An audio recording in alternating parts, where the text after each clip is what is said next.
Very happy evening, friends. ಹೆಂಗಿದ್ದೀರಾ? ಚೆನ್ನಾಗಿದ್ದೀರಾ? How was your day? It went really well? Okay. ಇವತ್ತಿನ session ಅಲ್ಲಿ ನಾವ್ ಏನ್ ನೋಡ್ತೀವಿ ಅಂದ್ರೆ 8th English ಅಲ್ಲಿ ಗ್ರಾಮರ್ ಪೋರ್ಷನ್ ಆಗಿ ನದರ್ part of speech.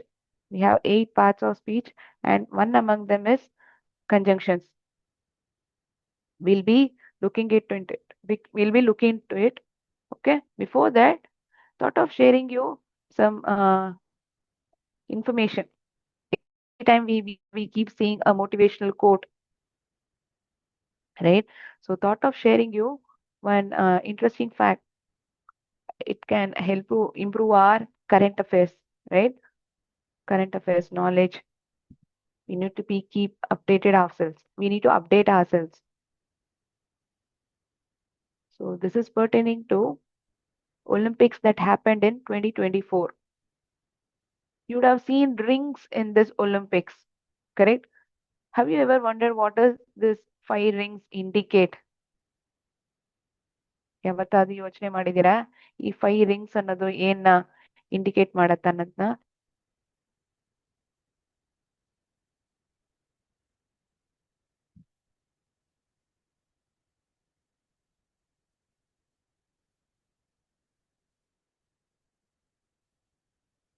So what does this 5 rings in Olympics stands for? It indicates the 5 continents. What are all the 5 continents that we have? America, Europe, Asia, Africa, Antarctica, Australia. The 5 continents that is present. These 5 rings indicates 5 continents.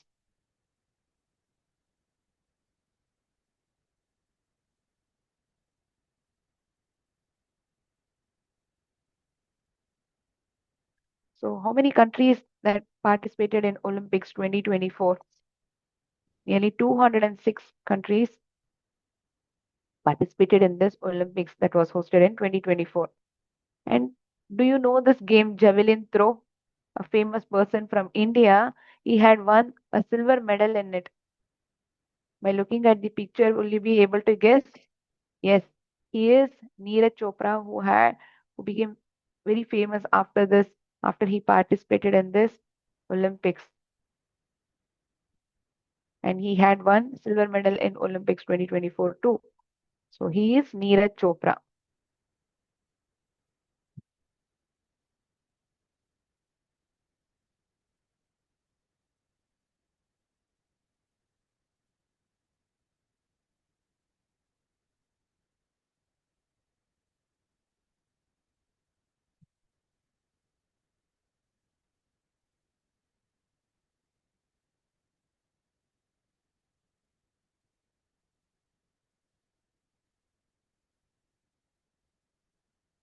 One small quote to keep you motivated.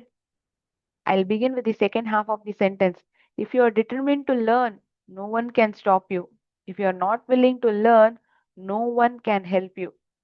So, if at all your mindset is to learn, whatever may be the situation or obstacle you face, nothing can stop you. But if you yourself aren't willing to learn, nobody can help you. We do agree that we need to keep ourselves motivated, we need to learn things. But if you're not having this willingness within you, whatsoever may be the situation, whether people are motivating you or not, whether things are going in the manner that you expected, that doesn't bother. If you are not willing, nobody can help you.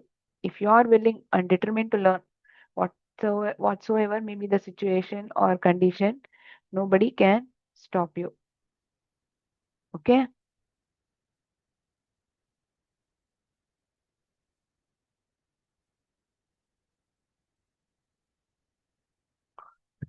So let us begin with conjunctions. What is this conjunction? A word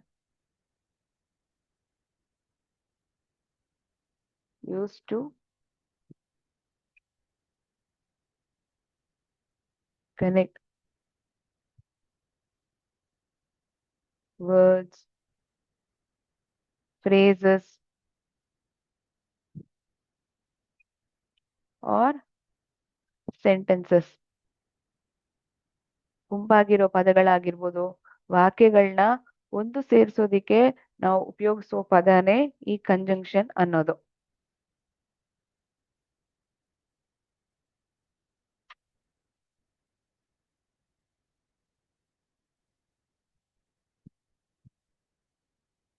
I like cricket. I like football. ನನಗೆ cricket ಅಂದ್ರೆ ಇಷ್ಟ, ನನಗೆ football ಅಂದ್ರೆ ಇಷ್ಟ. ಇದು ಈ ಎರಡು ಸೆಂಟೆನ್ಸಸ್ಗಳು. ಈ ಎರಡು ಸೆಂಟೆನ್ಸಸ್ಗಳನ್ನ ಸೆಪರೇಟ್ ಆಗಿ I like cricket, I like football ಅಂತ ಮತ್ತೆ ಮತ್ತೆ ಬರೀದೆ ನಾವ್ ಏನ್ ಮಾಡ್ಬೋದು? ಒಂದೇ ಸಮಯ ಈ ಸೆಂಟೆನ್ಸ್ ನ ಬರೆಯಕ್ಕಾಗತ್ತಾ? ಆಗತ್ತೆ. I like cricket and football.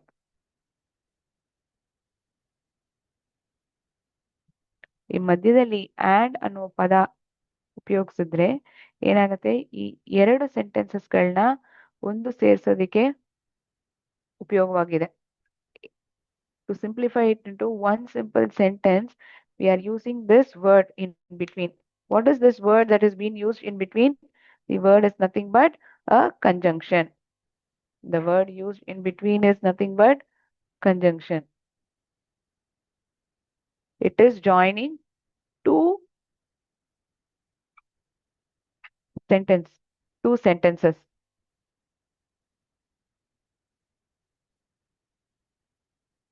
So what kind of sentences are these? We call them as independent sentences. What do we call it? We call them as independent sentences. ಎರಡು ಸೆಪರೇಟ್ ಆಗಿರೋ ಸೆಂಟೆನ್ಸಸ್ಗಳು, ಅವನ್ನ ನಾವು ಒಂದು ಸೇರ್ಸೋದಿಕ್ಕೆ ಮಧ್ಯದಲ್ಲಿ ಈ and ಅನ್ನೋ ಪದನ ಉಪಯೋಗಿಸ್ತಿದೀವಿ. ಈ ಆಂಡ್ ಅನ್ನೋ ಪದ ಕಂಜಂಕ್ಷನ್ ಆಗತ್ತೆ. So it is use to connect words, phrases or sentences. ಇಲ್ಲಿ ನೋಡಿದ್ರೆ ಈ ಉದಾಹರಣೆಯಲ್ಲಿ ಎರಡು ಸೆಂಟೆನ್ಸಸ್ಗಳು, ಅದನ್ನ ಒಂದೇ ಸೆಂಟೆನ್ಸ್ ಆಗಿ ಬರೆಯೋದಿಕ್ಕೆ ಮಧ್ಯದಲ್ಲಿ ಆಂಡ್ ಅನ್ನೋ ಪದನ ನಾವು ಉಪಯೋಗಿಸ್ತಿದೀವಿ. ಕರೆಕ್ಟ್?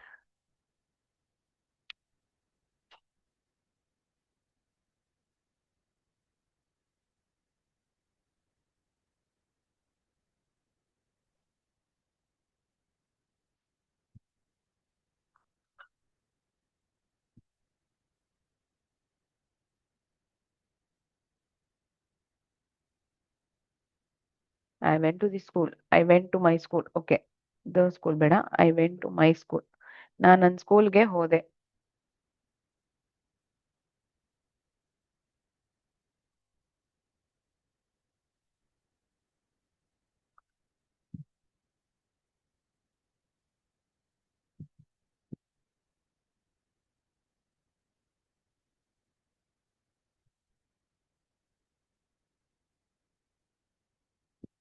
ನಾನು ನನ್ನ ಸ್ಕೂಲ್ಗೆ ಹೊಟ್ಟೋದೆ. ಆದ್ರೆ ಸ್ಟ್ರೈಕಿನ ಕಾರಣಕ್ಕೋಸ್ಕರ ಅದು ಮುಚ್ಚಿಟ್ಟಿದ್ರು. ಸ್ಕೂಲ್ ಇರ್ಲಿಲ್ಲ, ಮುಚ್ಚಿಟ್ಟಿದ್ರು. ನಾನ್ ಹೋದೆ, ಆದ್ರೆ ಸ್ಟ್ರೈಕಿನ ಕಾರಣಕ್ಕೋಸ್ಕರ ಅದನ್ನ ಕ್ಲೋಸ್ ಮಾಡಿಟ್ಟಿದ್ರು. ಸೊ ಇದನ್ನ ಹೇಗ್ ಬರಿಬಹುದು? ನಾನು ಹೋದೆ, ಆದ್ರೆ ಏನಾಯ್ತು? ಸ್ಕೂಲ್ ಮುಚ್ಚಿಟ್ಟಿದ್ರು, ಸ್ಕೂಲ್ ಇರ್ಲಿಲ್ಲ.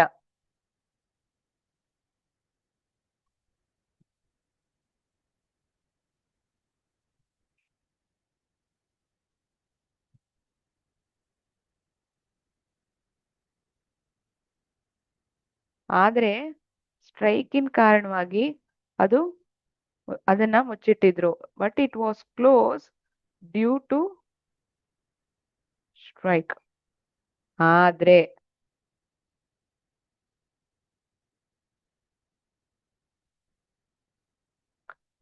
ಈ ಸೆಂಟೆನ್ಸ್ ನ ಒಂದ್ ಸೇರಿಸುವಾಗ ನಾವೇನ್ ಮಾಡ್ತಿದೀವಿ? ಮಧ್ಯದಲ್ಲಿ ಈ ಬಟ್ ಅನ್ನೋ ಪದನ, ಆದ್ರೆ, ಈ ಬಟ್ ಅನ್ನೋ ಪದ ಯಾವ ಅರ್ಥ ಅನ್ಕೊಡತ್ತೆ? ಆದರೆ.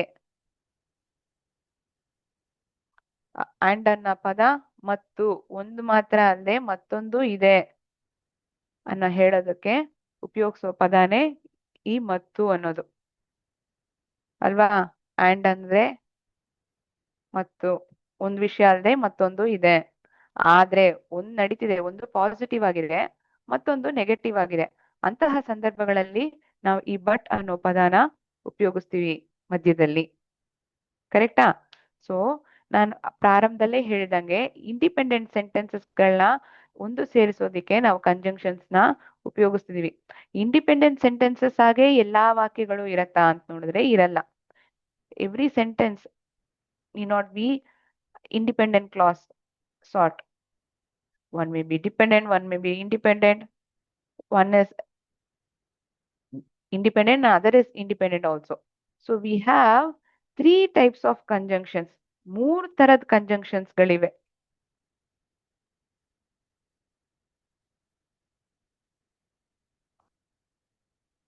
ಅವೆಲ್ಲ ಏನು? ಕೋಆರ್ಡಿನೇಟಿಂಗ್,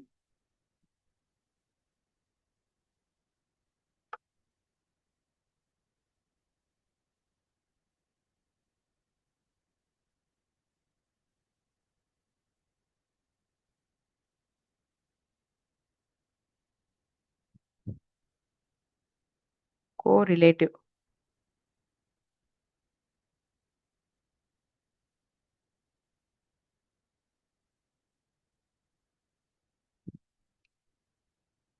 ಈ ಕಂಜಂಕ್ಷನ್ಸ್ಗೆ ಬೇರೆ ಏನಾದ್ರೂ ಹೆಸರಿದ್ಯಾ? ಇದೆ. ಇದನ್ನ ಲಿಂಕರ್ಸ್ ಅಂತ ಕರೀತಾರೆ, ಲಿಂಕ್ ವರ್ಡ್ಸ್ ಅಂತಾನು ಹೇಳ್ತಾರೆ.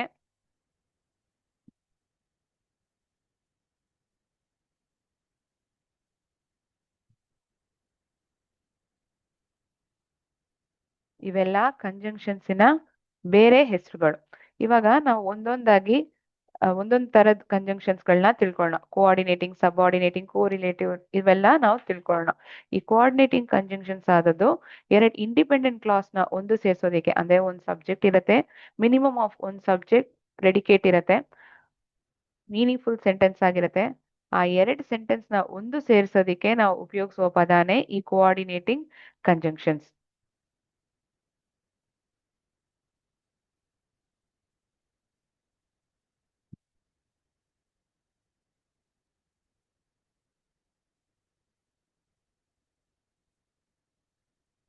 One moment.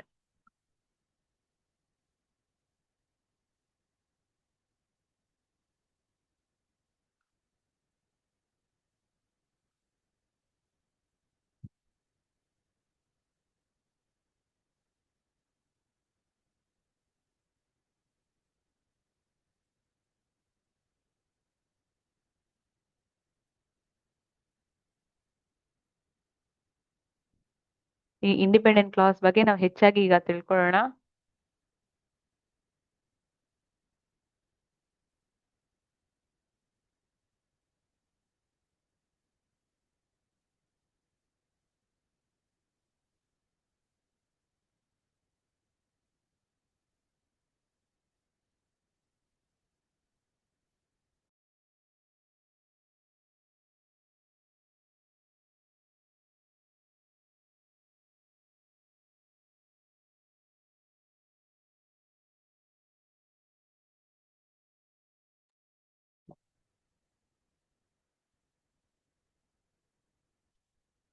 ಅವಳು ಟ್ರೈನ್ ನ ಮಿಸ್ ಮಾಡಿದ್ಲು. She miss the train.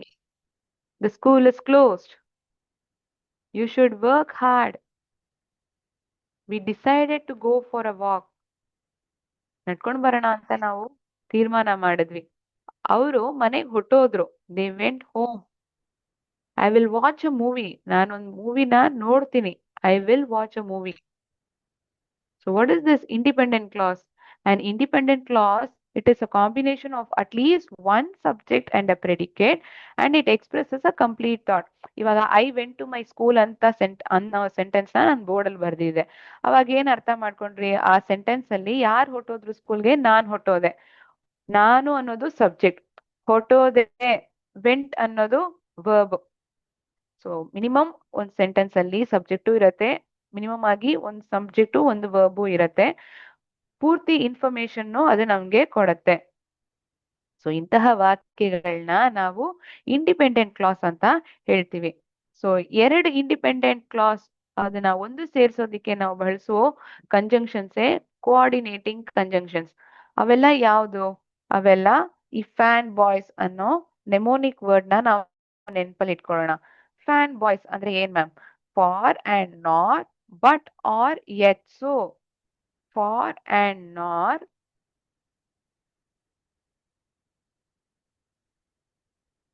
but or yet so.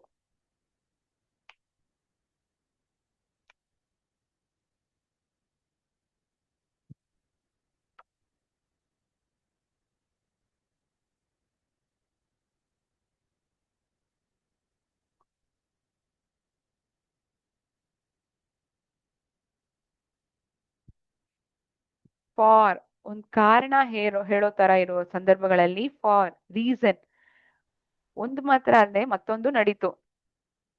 One after the other it happen. ನಾರ್ ಇದೂ ಇಲ್ಲ ಇನ್ನೊಂದು ಇಲ್ಲ.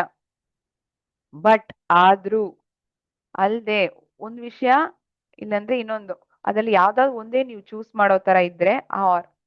ಎಟ್ ಇದ್ದಿದ್ರು ನಾನ್ ಬೇಗ ಹೊಟ್ಟೋದೆ, or we can say the sentence like this: I came early, yet the teacher hadn't come to school. ನಾನ್ ಬೇಗ ಹೊಟ್ಟೋದೆ ಆದ್ರೆ ಸ್ಕೂಲ್ಗೆ ಇನ್ನೂ ಟೀಚರ್ ಬರ್ಲಿಲ್ಲ. ನಾನ್ ಬಸ್ ಸ್ಟ್ಯಾಂಡ್ಗೆ ಬೇಗ ಹೊಟ್ಟೋದೆ ಆದ್ರೆ ಇನ್ನೂ ಬಸ್ ಬರ್ಲಿಲ್ಲ. ಇದ್ದಿದ್ರು ನಾನ್ ಏನೇ ಬೇಗ ಹೋಗಿದ್ರು ಸರಿ, ಬಸ್ ಅನ್ನೋದು ಬರ್ಲೇ ಇಲ್ಲ. So you are coming to a conclusion. ಒಂದ್ ವಿಷಯ ಯಾಕೆ ನಡೀತಿದೆ ಅನ್ನೋ ಕನ್ಕ್ಲೂಷನ್ ಬರ್ತಿದ್ದೀರಾ ಅಂದ್ರೆ ಆವಾಗ ಸೊ ಅಂತ ಉಪಯೋಗಿಸ್ತೀರಾ.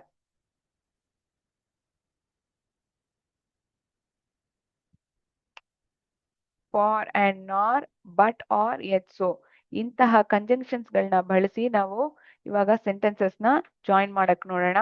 ಇವಾಗ ಸೆಂಟೆನ್ಸಸ್ ನ ಜಾಯಿನ್ ಮಾಡುವಾಗ ಆ ಎರಡ್ ಸೆಂಟೆನ್ಸ್ ಗಳೂನೇ ಇಂಡಿಪೆಂಡೆಂಟ್ ಕ್ಲಾಸ್ ಇರೋ ಸೆಂಟೆನ್ಸ್ ಗಳು. both the sentences both the clauses are independent clauses.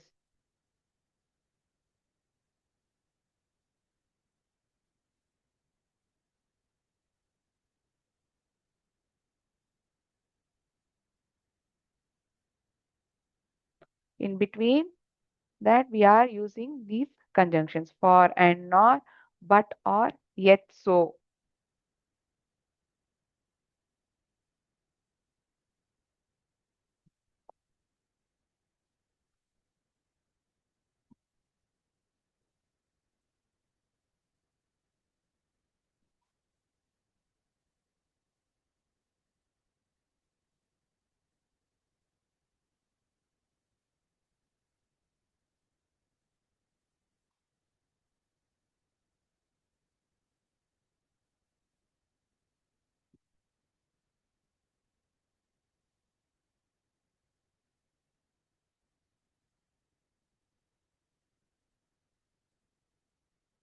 Sorry.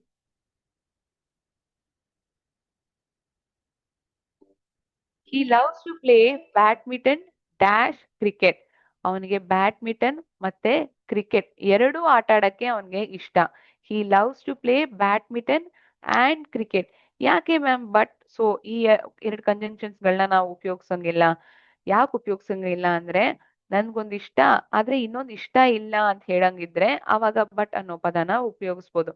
So ನಾನ್ ಯಾಕೆ ಬ್ಯಾಡ್ಮಿಂಟನ್ ನ ಇಷ್ಟ ಪಡ್ತಿದ್ದೀನಿ ಅನ್ನೋ ಕಾರಣ ಕೊಡೋ ಸೆಂಟೆನ್ಸ್ ಆಗಿ ಈ ಕ್ರಿಕೆಟ್ ಇದೆಯಾ? ಇಲ್ಲ. ನನ್ಗೆ ಎರಡೂ ಇಷ್ಟ ಅನ್ನೋ ತರ ಇದೆ ಅಲ್ವಾ ಸೆಂಟೆನ್ಸಸ್ ಗಳು. He loves to play badminton and cricket.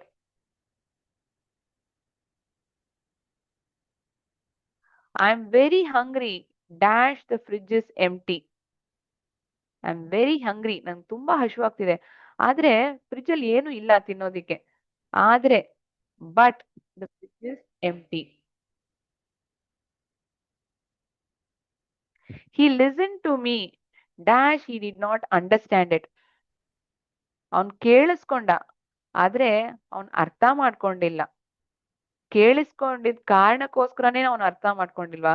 So he did not understand it ಅಂತ ಹೇಳಕ್ಕಾಗತ್ತಾ? ಖಂಡಿತ ಅಲ್ಲ. ಹಿ ಲಿಸನ್ ಟು ಮೀ ಅವ್ನ್ ಕೇಳಿಸ್ಕೊಂಡ ಆದ್ರೆ ಅವನ್ ಅರ್ಥ ಮಾಡ್ಕೊಂಡ?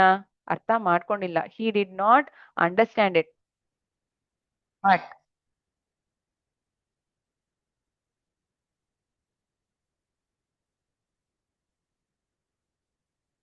ನೆಕ್ಸ್ಟ್ ಸೆಂಟೆನ್ಸ್ ಏನು? The sun was already shining dash it was middle of the summer. ಯಾಕೆ ಸೂರ್ಯ ತುಂಬಾ ಪ್ರಕಾಶವಾಗಿ ಹೊಳಿತಿದ್ದ?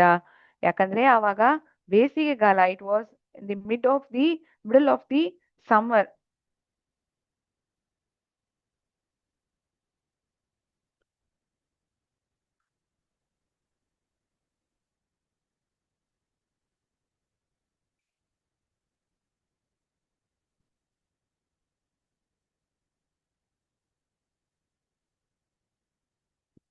Radha was on leave yesterday dash she was sick. ನಿನ್ನೆ ಅವಳು ರಜಾ ಹಾಕಿದ್ಲು. ಯಾಕೆ? ಆ ಕಾರಣ ಏನಾದ್ರೂ ಗೊತ್ತಿದ್ಯಾ? ಗೊತ್ತಿದೆ. ಶಿ ವಾಸ್ ಸಿಕ್. ಅವಳು ಹುಷಾರಿರ್ಲಿಲ್ಲ, ಆ ಕಾರಣಕ್ಕೋಸ್ಕರನೇ ಅವಳು ರಜಾ ಹಾಕಿದ್ಲು. For she was sick.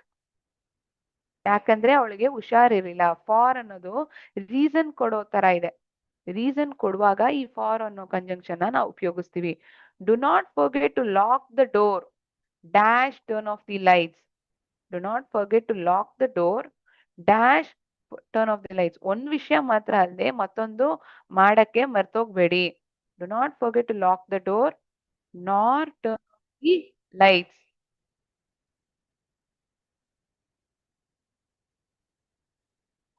V had dinner at Taj hotel dash it was last day before we left U S A.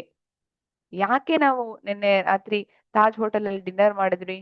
ಯಾಕಂದ್ರೆ ಆವತ್ತಿನ ದಿನ ಮುಂದೆನೆ ನಾವು ಯು ಎಸ್ಗೆ ಹೊರಟ್ವಿ. ಆ ಕಾರಣಕ್ಕೋಸ್ಕರ ಒಟ್ಟಿಗೆ ಎಲ್ಲಾರು ಸೇರಿ ಊಟ ಮಾಡೋಣ ಅನ್ಕೊಂಡ್ವಿ. We had dinner at Taj hotel for it was last day before we left U S A. The shop assistant did not give a refund dash he exchange the item. ಆ ಅಂಗಡಿಯವರು ದುಡ್ಡುನೂ ಕೊಟ್ಟಿಲ್ಲ, ಪ್ರಾಡಕ್ಟ್ ನ ಎಕ್ಸ್ಚೇಂಜು ಮಾಡಿಲ್ಲ. The shop assistant did not give a refund nor he exchanged the item.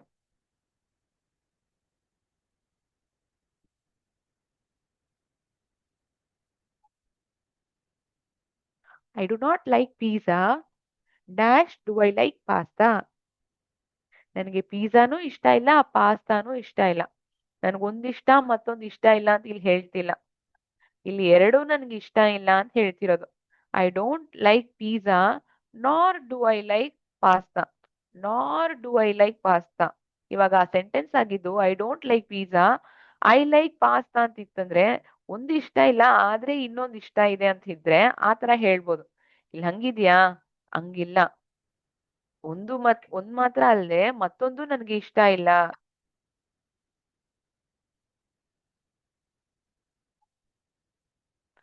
Does Shiva have any brothers dash sisters. ಶಿವಾಗೆ ಅಣ್ಣಂದರೋ ಅಣ್ಣಂದಿರೋ ತಂಗಿಯರೋ ಯಾರಾದ್ರೂ ಇದ್ದಾರಾ? ಇವ್ರಿಬ್ರಲ್ಲಿ ಯಾರಾದ್ರೂ ಇದ್ದಾರಾ? You have giving options. Shiva have any brothers or sisters.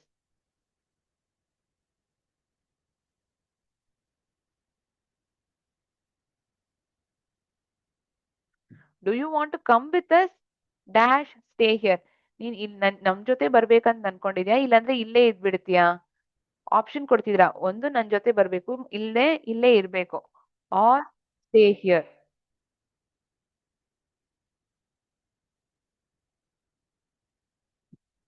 ನಿನ್ಗೆ ಇಡ್ಲಿ ಅಥವಾ ದೋಸೆ ಬೇಕಾ ರಾತ್ರಿ ಊಟ ಮಾಡೋದಿಕ್ಕೆ? ಯಾವ್ದ್ ಬೇಕು?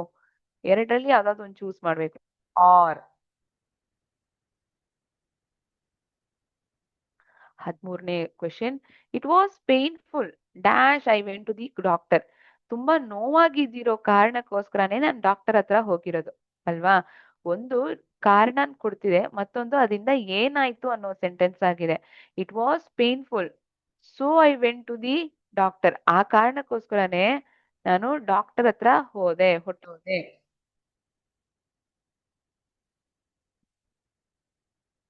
ಶೀಲಾಸ್ clothes were dirty dash she wash them.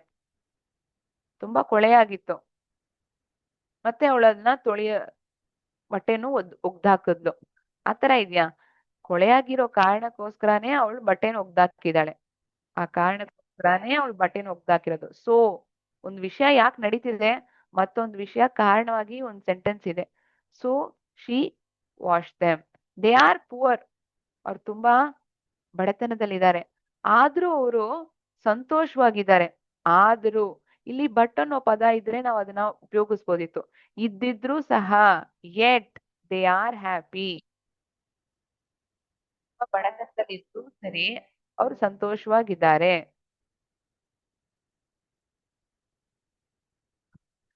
So ಈ ಫ್ಯಾನ್ ಬಾಯ್ಸ್ ಫಾರ್ ಅಂಡ್ ನಾರ್ ಬಟ್ ಆರ್ ಎತ್ ಸೊ ಇಂತಹ ಪದಗಳನ್ನ ಬಳಸಿ ಹೇಗೆ ನಾವು ಕೋಆರ್ಡಿನೇಟಿಂಗ್ ಕಂಜಂಕ್ಷನ್ಸ್ ಆಗಿ ಅದನ್ನ ಎರಡು ಸೆಂಟೆನ್ಸ್ಗಳನ್ನ ಜಾಯಿನ್ ಮಾಡೋದಕ್ಕೆ ಉಪಯೋಗಿಸಿದೀವಿ ಅಂತ ಗೊತ್ತಾಗಿರುತ್ತೆ ನಿಮ್ಗೆ. ಅರ್ಥ ಆಯ್ತಾ ಇವತ್ತಿನ ಸೆಷನು ಕಂಜಂಕ್ಷನ್ಸ್ ಬಗ್ಗೆ? ಕಂಜಂಕ್ಷನ್ಸ್ ಅಂದ್ರೆ ಲಿಂಕರ್ಸ್ ಅಂತ ನಾವು ಕರಿತೀವಿ, ಲಿಂಕ್ ವರ್ಡ್ಸ್ ಅಂತ ಕರಿತೀವಿ. ಅದು ಪದಗಳನ್ನ, ಫ್ರೇಸಸ್ಗಳನ್ನ, ಗುಂಪಾಗಿರೋ ವರ್ಡ್ಸ್ ನಾವೇ ನಾವು ಫ್ರೇಸ್ ಅಂತ ಹೇಳೋದು. ಅಲ್ಲದೆ ವಾಕ್ಯಗಳನ್ನ ಒಂದು ಸೇರಿಸೋದಿಕ್ಕೆ ನಾವು ಉಪಯೋಗಿಸ್ತಿರೋದು. ಮೂರು ರೀತಿಯಾಗಿರೋ ಕಂಜಂಕ್ಷನ್ಸ್ ಇದೆ. ಒಂದು ಕೋಆರ್ಡಿನೇಟಿಂಗ್, ಮತ್ತೊಂದು ಸಬಾರ್ಡಿನೇಟಿಂಗ್, ಮೂರನೇದು ಕೋರಿಲೇಟಿವ್. ಈ ಕೋಆರ್ಡಿನೇಟಿಂಗ್ ಕಂಜಂಕ್ಷನ್ಸ್ ಈ ಫ್ಯಾನ್ ಬಾಯ್ಸ್ ಅನ್ನೋದು ಟೂ ಇಂಡಿಪೆಂಡೆಂಟ್ ಕ್ಲಾಸ್ ಒಂದು ಸೇರಿಸೋದಿಕ್ಕೆ ನಾವು ಈ ಕೋಆರ್ಡಿನೇಟಿಂಗ್ ಕಂಜಂಕ್ಷನ್ಸ್ ನ ಬಳಸ್ತೀವಿ. ಸೊ ಇವತ್ತಿನ ಸೆಷನ್ ಅಲ್ಲಿ ಯಾರಿಗಾದ್ರೂ ಏನಾದ್ರೂ ಡೌಟ್ಸ್ ಇದ್ರೆ ಕೇಳ್ಬೋದು. ಅರ್ಥ ಆಯ್ತಾ?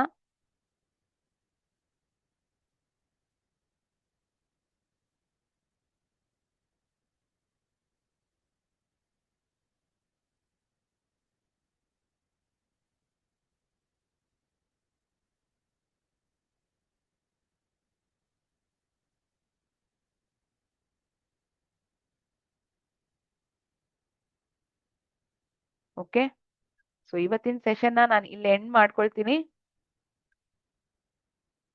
ಮತ್ತೆ ಒಂದು ಕ್ಲಾಸಲ್ಲಿ ನಾವು ಇದ್ರ ಬಗ್ಗೆ ಹೆಚ್ಚಾಗಿ ತಿಳ್ಕೊಳ್ಳೋಣ, ಬೇರೆ ಕಂಜಂಕ್ಷನ್ಸ್ ಬಗ್ಗೆ ನಾವು ಹೆಚ್ಚಾಗಿ ತಿಳ್ಕೊಳ್ಳೋಣ. Thank you so much friends. Thank you teachers, coordinators. ಜೈ ಹಿಂದ್, ಜೈ ಭಾರತ್, ಜೈ ವಿದ್ಯಾಶಕ್ತಿ.